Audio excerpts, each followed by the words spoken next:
کہنے لگا 11-12 سال کا نوجوان آیا مجھے توبہ کرا گیا. تو کہا جناب آپ کو کیسے ملا؟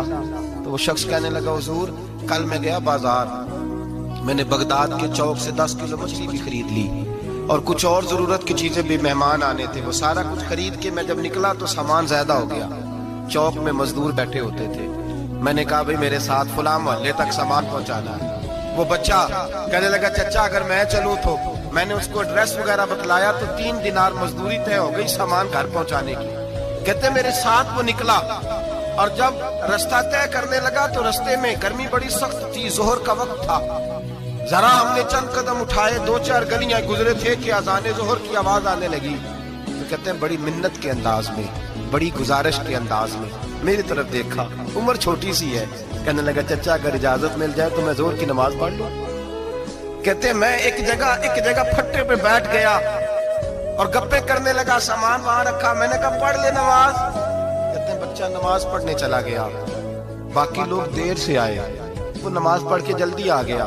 میں نے کہا بیٹے تو جلدی آ گیا ہے؟ کہنے لگا اس لیے جلدی آیا ہوں کہ آپ یہ نہ سمجھے یہ کام چور ہے, میں نے نفل چھوڑ دیے ہیں, فارغ ہو کے پڑھ لوں گا.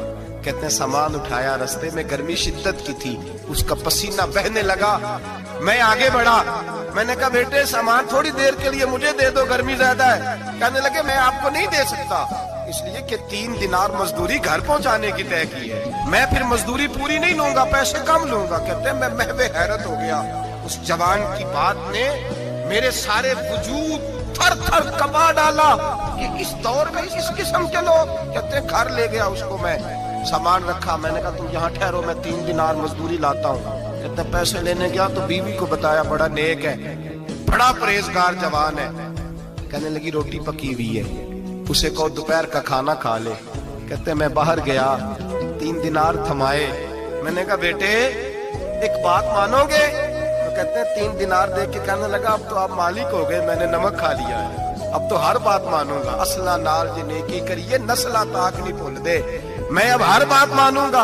تو میں نے کہا دوپہر کا کھانا کھا لو. کہتے ہیں اس کی گردن جھک گئی اور بڑے دھیمے لہجے میں کہنے لگا میں نہیں کھا سکتا, میں نے روزہ رکھا ہوا ہے, روزہ رکھا ہوا ہے, نفلی روزہ رکھا ہوا ہے.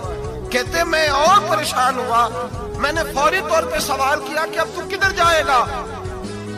تو کہنے لگا اب میں کہیں نہیں جاؤں گا, میرے 1 دن کا خرچہ میرے ماں باپ نے جو ڈیوٹی لگائی ہے وہ 3 دینار ہے, پورا ہو گیا ہے.